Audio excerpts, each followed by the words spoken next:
We're here in front of our St. Junipero Cerro Chapel, and this week we're doing something a little bit differently for our ministry minutes. We are going to talk about vocations, and so we all kind of started thinking about the different ways that we are called to serve God. We're here serving in youth ministry. Other people are called to be teachers and essential workers and catechists and things like that. And we had the opportunity to sit down with Father John, Sister Danielle, and Father Rod, and they kind of shared their stories about how they got started in their vocations. So stay tuned, and if you guys feel called to do so, please share down in the bottom what you feel God is calling you to right now, or if you're still trying to think about it and you need some prayers, shout it out down below, and we'll see you next week.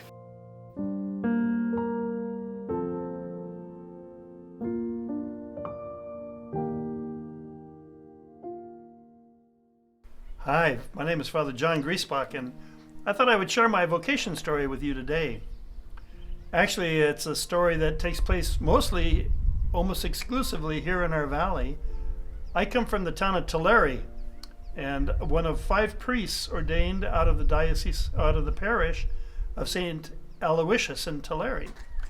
And I was born in 1950, and I grew up in a sawmill and a lumberyard that my parents had. And I was living there at the sawmill and grew up there with a family that eventually ended up with 6 kids, and I was the second oldest of those 6 kids. As a little boy, I loved to explore and to move around and to check out the world. I always was curious, maybe even sometimes a little impetuous, as I was told, but my whole idea was that I was always experiencing something new and exciting in my life. And I had a lot of dreams as a little boy growing up. One of the dreams I had was to someday play for the Los Angeles Dodgers and Tommy Lasorda when I was a little kid.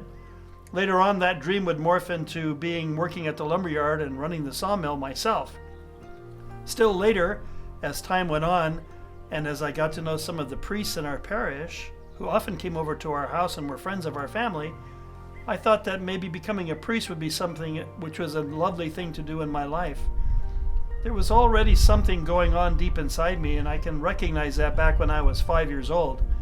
A new parish was built just down the street from us, St. Rita's Parish. And seminarians came that first summer to work with the kids, and I remember one day having to hang out the laundry and wanting to go off to the gathering of the seminarians and the kids, and my mom says, "Did you hang out the laundry yet?" And I said, "Well, not yet." She says, "Well, you can't go until you do." So my sister Marmy and I went out and just threw the laundry all over the lines. We didn't even clip it down. It took us about 30 seconds to get all that laundry off the ground, and we were on our bikes heading for that.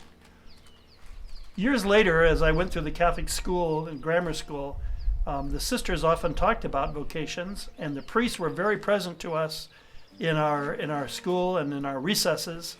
So having all these good friends who were priests of us, certainly it became an attractive thing for me. I don't know really when I decided to make that a goal of mine, but I do remember at the end of my 6th grade when Sister Donna asked us to do a yearbook and say what we were going to do with our lives. I remember I must have written down that I wanted to be a priest, because 2 weeks later I got a letter from her saying, "I'm going to say a prayer for you if that's what God wants, that someday you'll be a priest." That was 11 years old at the time.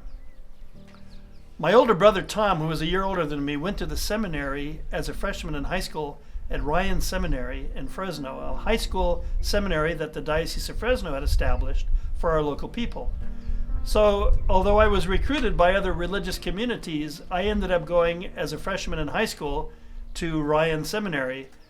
I figured, well, it wasn't so far from home, and I had a brother there to blaze trails for me, and that was a good idea too. Believe it or not, living and working at the seminary in high school was a little bit like being in a Catholic boot camp. We had a very strict schedule of prayer, of meals, of work duty called manualia, and also studies. And I must have really been an unusual character because, number one, I really liked it. And number two is that I really enjoyed meeting all the friends that I had in my class. My class had only 24 guys in it. It was one of the smaller classes at the time. Eventually, only 2 of us would be ordained, myself and my classmate Chuck Smith, who came from a rival town in Visalia and from George McCann's school and St. Mary's Parish. I remember looking over the first day and seeing him sitting there. He was the guy that kept beating us all the time in baseball. And I said, "That guy wants to be a priest?" but we became really, really good friends. Over the years, as time went by, I was just a young guy, and things would really be changing rapidly during my high school years. Second Vatican Council came along, and instead of Mass being in Latin, it turned out that it would be in English. And believe it or not, I was the seminarian that was on call to serve the 2 days, the last day of the Latin Mass and the first day of the English Mass. And I remember as a sophomore in high school thinking to myself, wow, this is big, and this is going to make a difference in my life. Little did I know how much the Second Vatican Council would figure in my vision for priesthood. I can tell you today that had it not been for the council, probably I would not be a priest today, because of so much of what animates my heart and my soul is part of the spirit of the Second Vatican Council that I would come to learn. I was in a seminary that had 4 years of high school and 2 years of college, and so we didn't really have a graduation from high school, but I do remember in a special way the night of senior homecoming over at San Joaquin Memorial. We were a cheering section, the seminarians, at that football game every year, and this was my senior year. And I remember later on that night sitting in the chapel and really having a homecoming experience. I remember that night thinking that I was making a decision to take the road less traveled. All my friends who were over there at that game, they're all going to go on to college, get married, have a family and a career. And I was looking at a road that would be very different from that. And I remember leaving the chapel that night thinking that that would be my choice. And from that moment on, I experienced a real freedom and a real desire to learn more and to participate more in my formation. After a year of college at Ryan, I moved to St. John's Seminary in Camarillo, came in as a sophomore, left as a senior. During my senior year, halfway through that year, I discovered, much to my shock and dismay, that my brother Tom had decided to leave the seminary and get married. That was really a tragic experience in some ways. I remember that night filling up the pew in front of me with tears when I learned that he was leaving. But as it turned out, his leaving led me to make choices and decisions of my own. And that would be very, very important for me in my journey in the seminary and formation. So at the end of my senior year in college, leaving behind a great group of guys from both Los Angeles and Orange and so many places around the world who would go on to theology, I chose to go to St. Patrick's Seminary in Menlo Park. And I was there for 2 years, and it was 2 wonderful years with a great faculty, and it was very stimulating faculty. Even so, as my faith deepened, I had a lot more questions than I had answers. As a matter of fact, I was being invited at a moment in time to leave that seminary and go overseas for my last 2 years in Belgium, but I wasn't sure I was going to even stay in the seminary because I had so many more questions than answers, and I didn't know if my faith was enough to be a priest. And I remember making a retreat that year and having an experience, and basically I received a message, the message I really needed to hear. And that was that I would always have questions of faith, and that maybe I'd never have enough faith, but God had faith in me because he had chosen me and invited me and called me. And that was another liberation and a real turning point in my life. And that's what led me overseas. I remember spending some time in Paris learning French and being able to communicate well enough to work as a porter at the door at the seminary and answer phones and deal with people.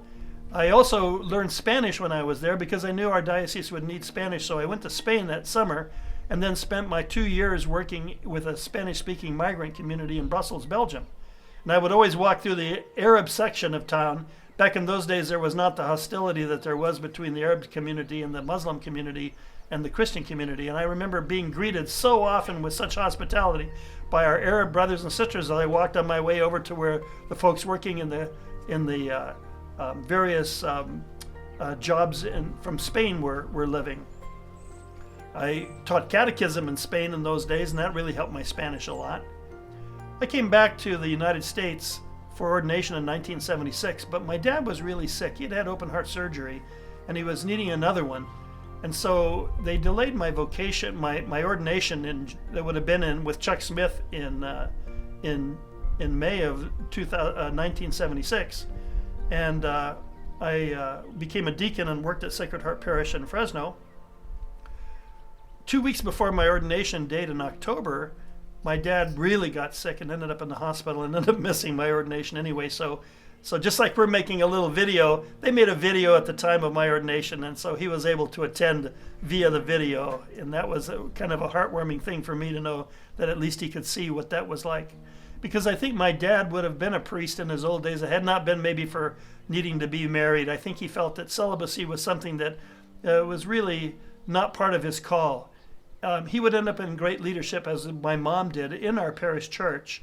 And actually, as mayor of our city of Tulare, demonstrated what it meant to live as a man of faith, working in service to the local community. And I really believe that, my life was really inspired by my dad and by my mom as well, who both were named as Men and Women of the Year in my hometown at different times.